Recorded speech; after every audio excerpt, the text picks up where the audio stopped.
लंबे समय के बाद बिहार में कांग्रेस पार्टी की सीडब्ल्यूसी की बैठक हो रही है। इस बैठक में आज कई महत्वपूर्ण विषयों को जो है मल्लिकार्जुन खड़गे से लेकर दूसरे नेताओं ने रखा है। आखिर इस बैठक का बिहार में होना क्या चुनाव से ही जुड़ा हुआ है और इसे कैसे देखा जा रहा है, इस पर बात करने के लिए मेरे साथ मौजूद हैं जेडीयू के सीनियर नेता केसी त्यागी जी। सर, बिहार में कांग्रेस की सीडब्ल्यूसी की बैठक हो रही है, वो भी ठीक चुनाव से पहले।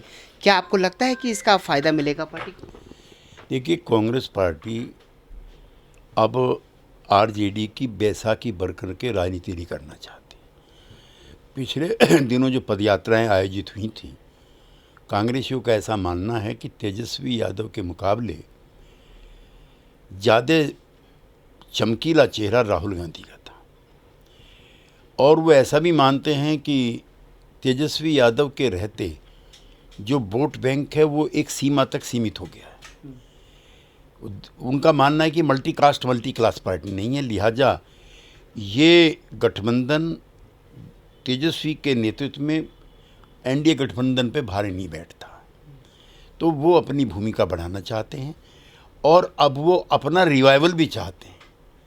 इसलिए आने वाले समय में कांग्रेस पार्टी का और आरजेडी का अगर विवाद ज़्यादा बढ़े तो आश्चर्य नहीं होगा, क्योंकि अब कांग्रेस पार्टी अपने पैरों पर भी खड़ा होना चाहती है, और खड़ा तब होगी जब आरजेडी को जो उनका गया हुआ जन आधार है वो वापस मिल जाएगा। आज सीडब्ल्यूसी की बैठक से मल्लिकार्जुन खड़गे ने संबोधन दिया है। उन्होंने कई सारे विषयों पर सरकार पर निशाना साधा है। उन्होंने कहा है कि पीएम मोदी, जिनको अपना फ्रेंड कहते थे, मेरे दोस्त कहा करते थे, उन्होंने ही इस वक्त सबसे बड़ी परेशानी पैदा कर दी है।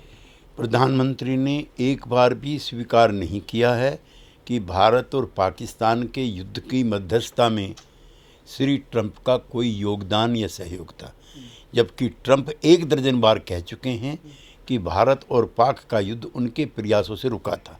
इससे ज़्यादा स्वावलंबी प्रधानमंत्री और भारत कैसा चाहते हैं खड़गे जी, हमारी जानकारी में नहीं। उन्होंने जीएसटी बचत जो उत्सव चल रहा है उसको लेकर भी निशाना साधा था। उन्होंने कहा है कि कांग्रेस पार्टी तो पहले से ही कह रही थी कि 4% और 8% का स्लैब होना चाहिए। ये तो बीजेपी थी जिसने 5 स्लैब बनाए। कांग्रेस पार्टी को प्रसन्नता होनी चाहिए, दीपावली मनानी चाहिए कि उनके जो सुझाव थे उसको भारतीय जनता पार्टी की सरकार ने जिसका तस मान लिया। चलिए, हमसे बात करने के लिए बहुत बहुत शुक्रिया। तो आप थे जेडीयू के सीनियर नेता केसी त्यागी जी, जो कि साफ तौर पर कह रहे हैं कि कांग्रेस पार्टी को कोई बहुत ज़्यादा फ़ायदा इससे होने वाला नहीं है। कैमरा पर्सन मनोज कोहली के साथ ललित नारायण कांडपाल, टोटल न्यूज़, दिल्ली।